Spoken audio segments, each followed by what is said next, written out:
So, here's a segment I don't think I've done in a long while, and this is, what would they think? And this is more or less, not so much two characters fighting, but this is more along the lines of, what would it be like if these two characters met, and what would they really think of each other? And as you can see, yeah, what would Grand Admiral Thrawn think of Kuvira, from Legend of Korra? So, Thrawn and Kuvira, I think they have a lot in common. Both are military, experts. They both more or less forged an empire out of the ashes of another, and they were military geniuses. Although Kuvira kind of lost her mind towards the end of it, didn't she? But yeah, I think Kuvira and Thrawn would get along very well. I think they would both have a lot of military. They both have a lot of military experience.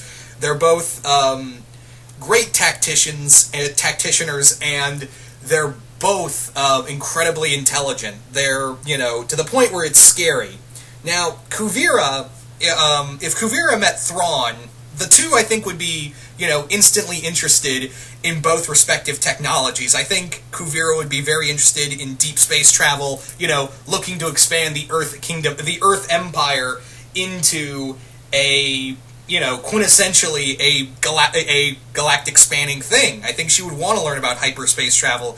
And Thrawn would be very curious about Earthbenders. I think he would be interested in having these kind of troops in his military. I think he would be very interested in having those, having Thrawn in his, Thrawn having Earthbenders and even Lava Benders in his militia. Not to mention, I think he would be interested in the Spirit Vine technology, to use that, to weaponize that like they did. However, I think Thrawn would be completely against the idea of the Colossus. I think he would look at the Colossus and go, no, this is bullshit. No. You have wasted time, effort, and resources into building a weapon that if it falls, the rest of your empire goes with it. There is a goddamn good reason as to why there would, when the Death Star was destroyed, the rebellion got a lot of heat,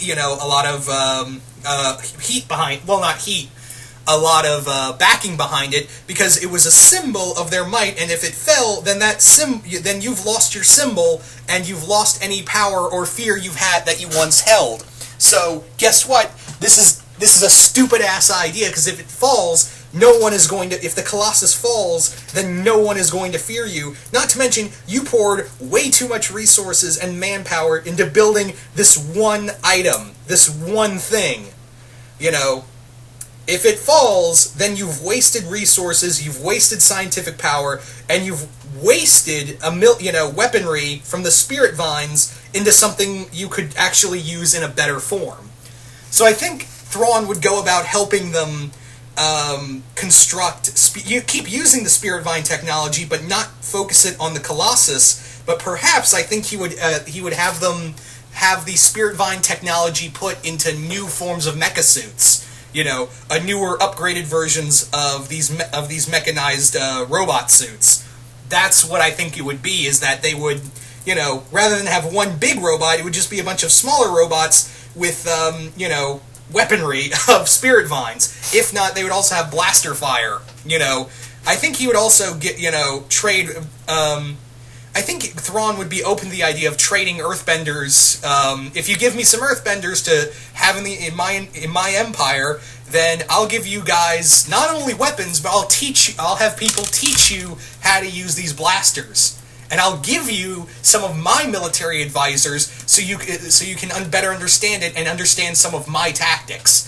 So there would be a lot of info swapping, but information swapping between Thrawn and Kuvira. There would be a lot of information swapping between Thrawn and Kuvira. I'm also pretty sure that Kuvira would be like, "Why am I with Batar Jr. again? Why? What? Oh, right. I have no reason. Thrawn, you want to get married?" And Thrawn would be like, no. Thrawn only loves one person, Thrawn. Anyway, but I see Thrawn and Kuvira definitely getting along. if Thrawn had a hand in a lot of the battle tactics as well as the military strategies that Kuvira laid out, I think, honestly, the Avatar and everyone else, Korra and everyone else, they'd be no match for him. They'd be no match for his kind of, his kind of style of fighting. I think he would honestly have he would have taken Republic City easily. He would have easily taken Republic City without the use of the Colossus and anything of that nature. I think he would have the city, hold it, and tell everyone, look, this is how it's going to go, you're part of the Earth Empire now, and you work for her. Although, on the other hand, it could be that, Grand Admiral Thrawn may outrank and actually over-manipulate Kuvira, like he would overstep Kuvira's boundaries, as well as take control of the Earth Empire and add it to his galactic empire, because he's that damn good at manipulation. So, yeah. Thrawn and Kuvira would be a dangerous combination. They would be a dangerous combination. Could you imagine if he had a hand in, in the Battle of Republic City, or, the taking of Zaofu? Yeah. It would not be pretty. It would be in no way pretty. And I think he would have caught the Avatar in that big gap between Season 3 and Season 4, already have her and locked up, so there wouldn't be a chance of the Avatar's return, as well as, I think he would also take out any opposition from the Airbenders. He would block them off. Yeah, this would, Thrawn and Kuvira would be a dangerous combination, all through and through.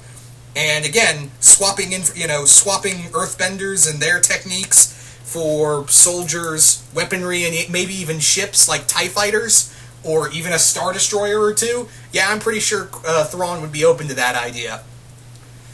Anyway, so this would not bode well for anyone if these two actually met and united. But you guys tell me, what would it be like if Thrawn and Kuvira, what would Thrawn think of Kuvira and her army? And what would Kuvira think of the Galactic Empire? The Imperial Remnant, as it's known. I think they would. I think Kuvira would just be honestly thrilled, as well as fascinated by Thrawn's tactics, as well as just how cold and calculating he is, and how he's managed to keep an empire together, a military force together through it all. So yeah. Anyway, so once again, you guys tell me, what would Thrawn think of Kuvira? And once again, hope you all enjoyed this, and really looking forward to seeing what you guys have to say about this one. Anyway, I'm out.